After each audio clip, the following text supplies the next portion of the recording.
Hey everybody, yeah, we're going to be learning about the new Roman Empire. So, yeah, hope you're excited about it. Ooh, hope I didn't scare you too much that you can't learn anymore. If I did, might want to go see the nurse. Just kidding, just kidding. All right, here we're here, having a little fun. Woo, it's just me. Settle down. Let's learn about the Roman Empire. We moved through the kingdom.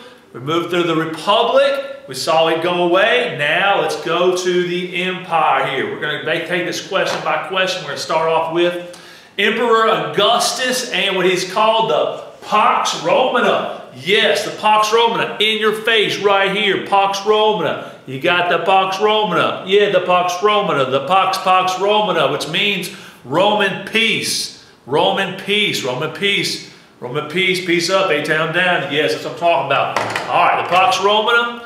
Roman peace. All right, our first question. All right, basically, before we get into that, a little introduction here. What you're going to have here is Augustus began to pave the way for 200 years of peace and prosperity in Rome. Remember that, 200 years of peace and prosperity in Rome.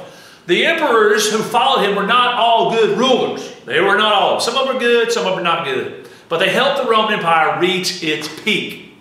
For centuries, the Mediterranean region had been filled with conflict and war everywhere, all over the Mediterranean Sea. Under Augustus and his successors, the region was under the control of one empire, that is Rome. A long era of peace began with Augustus and lasted until 180 AD. We're after Jesus now. All right, it is called you remember?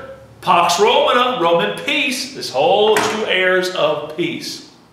All right, so first question we need to answer is, what did Augustus achieve? All right, I've got a list here for you to look at. All right, so upon becoming emperor in 27 BCE, all right, he'll be the emperor when Jesus is born. Augustus set out to make the empire strong and safe. All right, to provide security, he built a permanent professional army. That's our first one right here, of about 150,000 men. Yes, all of them Roman citizens. All right. Augustus also created a special unit called the Praetorian Guard. Yes, the Praetorian Guard. These elite soldiers. That's right. This force consisted of about 9,000 men in charge of guarding the emperor himself. So he's given himself basically 9,000 bodyguards that are highly trained. The Praetorian Guard later became very influential in Roman politics. That's right. All right, so next thing he does here, check it out. Okay, we got a first professional army, 150,000 soldiers, then the Praetorian Guard.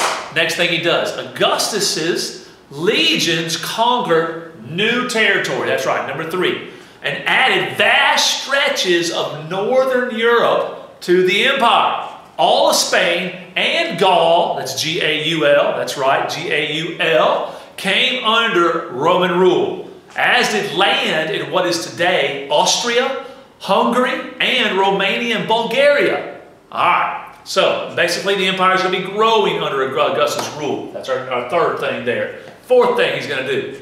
All right. Augustus is also going to rebuild, or actually build, Rome with stately palaces, fountains, water shooting all over the place, and these really cool like public buildings that people can come and hang out in. He's going to build Rome into this, in what we think of as Rome today. He said this, here's a quote of his. He said, "I am Augustus, Caesar, I found Rome, a city of brick." That's all it was, is brick. And when I left it with marble. Yes, beautiful marble everywhere. All right, the arts began to flourish as never before. And Augustus also imported grain from Africa to feed the poor. That's right. He's going to bring in a bunch of food from outside to feed the poor. All right, he knew that a well-fed population would be less likely to cause trouble. You know how it is. Got to get a little food in the belly, make you feel good. All right, next thing he's going to do.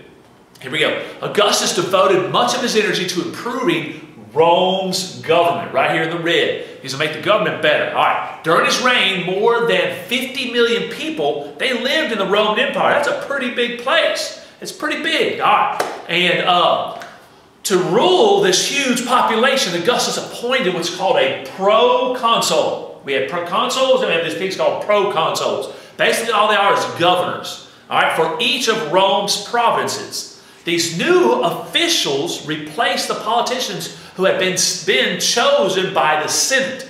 All right? Augustus often traveled to these provinces to see how well the governors were doing. So he had a bunch of different guys in charge of different areas all over the Roman Empire. He called them proconsuls. They're basically like governors. All right. Augustus also reformed the Roman tax system. All right. So let's check this out. Taxes cause wars. He's going to make the tax system a little bit fairer for everybody.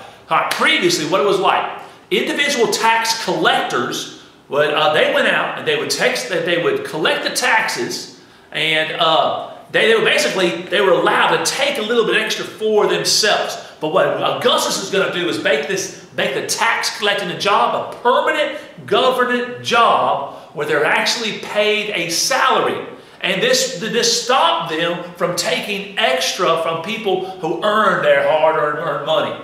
All right, so these dishonest folks that were taking all this extra money, they're basically going to be eliminated, making the tax system a little more fair for everybody. Yes. And the last thing we'll look at he's going to make a more fair legal system. All right, Augustus Caesar, the first emperor of Rome, he's going to create a set of laws for people in the provinces who were not citizens. He's trying to make it fair for everybody, the laws. And as time passed, however, most of these people, there's all these people all over the place that spoke these different languages and ate different food and everything. They began to become citizens of Rome. All right? The laws of Rome then applied to everybody.